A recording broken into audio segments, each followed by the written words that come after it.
Okay, so I've been a fan of Star Wars for years. I've been watching Star Wars since 1997, since for years. I remember having all the VHS tapes of the original Star Wars movies, all three Star Wars movies, the 1977, 1980s ones, on VHS tapes. And I still own it today. I own so many VHS tapes, thousands of them. I'm a huge fan of Star Wars. I used to collect the video games from PS1, PS2, PlayStation 3. I got all the video games that I've owned over the years. The movies, I went out to the movies to see. I saw Star Wars Episode 1 in 1999. I saw the other movies that came out 2002. I saw the movie that came out 2005 when I was 14, 15. Going out to the movies, I was amazed. I was 14 when the movie came out, and I was amazed. Me and my friends, when we had just graduated from 8th grade, I was going to high school. That was the summer of 2005, and me and my friends were amazed. We got a whole bunch of popcorn. We were glued to our seats. It was entertaining. The prequels are not as good as the original, but it's still pretty up there, pretty darn close to being pretty good. They're still better than the movies they're making now. Now they've remade the movies, and they started. Then for a year it took a break. There were no movies of Star Wars. Disney bought the rights to Star Wars a couple years ago, and in 2014, and they made Star Wars movie, and it was not released until 2015, and it shook the whole world. Everybody thought it was going to be all white people. Now, Star Wars did have black characters. They had Lando, who was a black guy with the Jerry curl, stereotypical black guy, curly hair. Then they had Samuel L. Jackson, clean shaved, bald head, black guy with sassy attitude. But he didn't play a very angry, violent character like he usually played, like he played in Pulp Fiction or Deep Blue Sea, the angry black guy. He didn't play the typical. He seemed pretty calm. He played the part pretty well. Then I got Finn, which the 2015 movie, The Force Awakens. 2015. I remember watching the previews back in 2015. I was pretty amazed about the movie.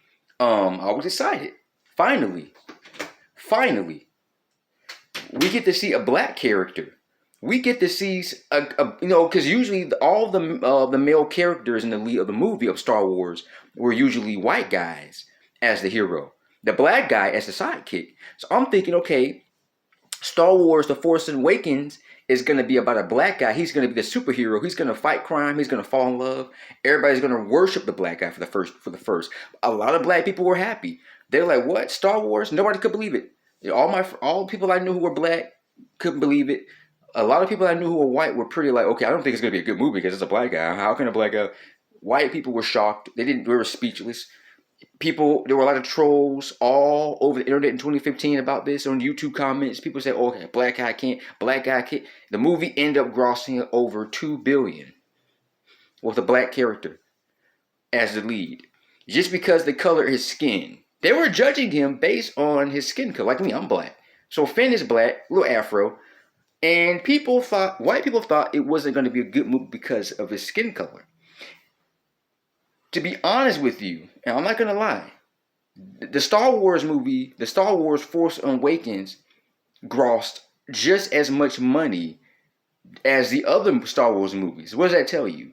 If people were saying that the black guy that was playing Finn couldn't make a good movie because of the color of his skin. The movie ended up grossing so much money, and people still talk about the movie right now, even though the movie's 6 years old. So but a lot of racist people were mad. A lot of white people, a lot of white geeky nerds were saying, "Oh no, you're gonna ruin a franchise with a black guy in the movie," and the movie ended up grossing so much money, and people still love it. And also sexism. They now having a woman in Rogue One or whatever it's called. So they said, okay, let's get rid of racism. So let's get rid of sexism and let's put in a black guy as the main character in the movie. He saved the day. He's a hero. And then let's put in a woman because of sexism. A lot of people don't feel like women could be superheroes in the movie. And let's put her in the movie and we'll see what happens.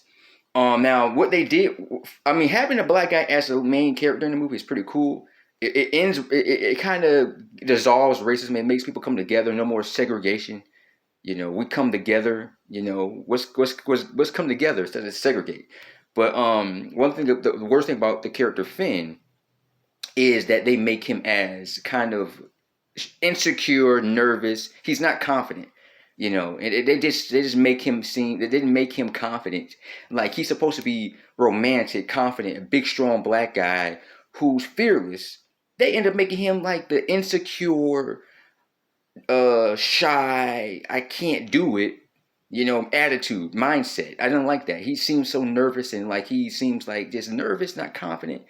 You know, I wish they had made his character confident, going after what he wants instead of being afraid, you know, and they had the woman save the day. So really they putting a black guy in the back of the bus and putting the woman as the main character. But anyway, Mr. Jerry, peace.